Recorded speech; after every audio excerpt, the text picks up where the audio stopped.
Hello friends, welcome to my YouTube channel. तो देखिए, मैं आज आप लोगों के लिए महत्वपूर्ण अपक्रियाएं लेकर आया हूं केमिस्ट्री की। तो देखिए, पहली अपक्रिया क्या है? पहली अपक्रिया है कि बुट्स अपक्रिया यानी बुटर्ज अपक्रिया। तो शुष्क ईथर की उपस्थिति में जब एल्किल हैलाइड के दो अणु सोडियम धातु से क्रिया करते हैं तो एल्केन प्राप्त होता है। इस अपक्रिया को बुट्स अपक्रिया कहते हैं। तो देखिए, रिएक्शन देखिए, एल्किल हैलाइड के दो अणु ले लेंगे, यानी कि मेथिल क्लोराइड ले लिया और ये मेथिल क्लोराइड ले लिया। किससे क्रिया कराएंगे? हम सोडियम से क्रिया कराएंगे। उपस्थिति किसकी लेने? शुष्क ईथर की। तो क्या बनेगा? एल्केन प्राप्त हो जाएगा। क्या प्राप्त हो जाएगा? Alkane plus 2NaCl। ये हो गई रिएक्शन। अगली रिएक्शन देखिए, अगली रिएक्शन है कार्बिल एमीन अपक्रिया। कार्बिल एमीन अपक्रिया। तो कार्बिल एमीन अपक्रिया क्या होती है? देखिए, वह अपक्रिया जिसमें एलिफेटिक या एरोमेटिक एमीन को एल्कोहलिक KOH की उपस्थिति में क्लोरोफॉर्म के साथ गर्म करने पर आइसोसाइनाइड प्राप्त होता है, उसे कार्बिल एमीन अपक्रिया कहते हैं। रिएक्शन देखिए, तो एमीन ले लेंगे C2H5NH2, एल्कोहलिक KOH ले लेंगे, ठीक है, प्लस CHCl3 क्लोरोफॉर्म ले लेंगे। यहाँ पे क्लोरोफॉर्म हो गई। और तो क्या बनेगा? क्या बनेगा? आइसोसाइनाइड बनेगा। क्या बनेगा? आइसोसाइनाइड बनेगा। तो क्या तो देखिए, C2H5NC एथिल आइसोसाइनाइड बना, ठीक है, प्लस 3KCl प्लस 3H2O अलग हो जाएगा। अगली रिएक्शन देखिए, अगली रिएक्शन है हाफमैन ब्रोमाइड अपक्रिया। हाफमैन ब्रोमाइड अपक्रिया। तो हाफमैन ब्रोमाइड अपक्रिया क्या होती है? देखिए, जब एमाइड की अपक्रिया ब्रोमीन तथा प्रबल क्षार के साथ कराई जाती है तो प्राथमिक एमीन प्राप्त होता है, ठीक है। इस अपक्रिया को हाफमैन ब्रोमाइड अपक्रिया कहते हैं।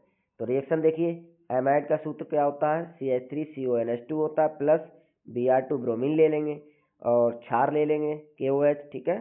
तो क्या प्राप्त होगी? एमीन प्राप्त होती है। एमीन क्या है? CH3NH2 plus 2KBr plus K2CO3 plus 2H2O, ठीक है। अगली रिएक्शन देखिए, अगली रिएक्शन क्या है? क्लीवेंस अपचैन। क्लीवेंस अपचैन। तो देखिए, क्लीवेंस अपचैन क्या होता है?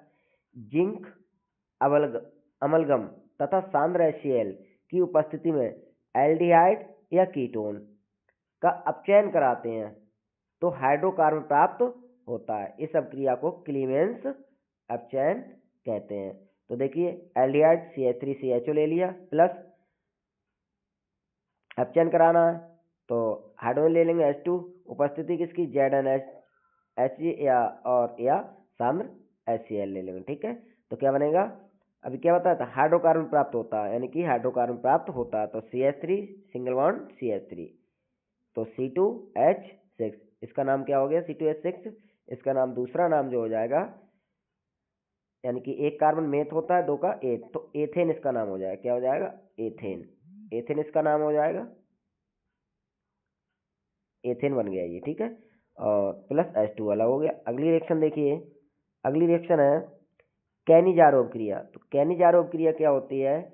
वह क्रिया जिसमें एल्डिहाइड, जिसमें अल्फा हाइड्रोजन परमाणु ना हो, अल्फा हाइड्रोजन परमाणु ना हो, सांद्र NaOH या KOH के साथ, सांद्र NaOH या KOH के साथ क्रिया करके कार्बोक्सिलिक अम्ल का लवण तथा एल्कोहल बनाते हैं, उसे कैनिजारो क्रिया कहते हैं। तो एल्डिहाइड ले लेंगे HCHO प्लस NaOH, तो क्या बनेगा? सोडियम फॉर्मेट बन जाएगा HCOONA और CH3OH। ये क्या बन गया? मेथिल एल्कोहल बन गया, मेथिल एल्कोहल बन गया, ठीक है। अगली रिएक्शन देखिए, अगली रिएक्शन है एस्टरीकरण।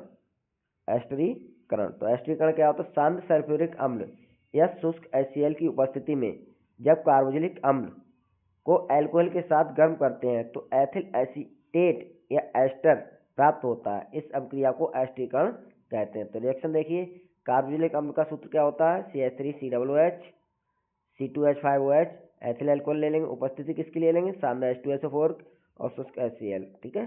तो क्या बनेगा? एस्टर प्राप्त होता है CH3COO C2H5 प्लस H2, जल अलग हो जाता है, ठीक है।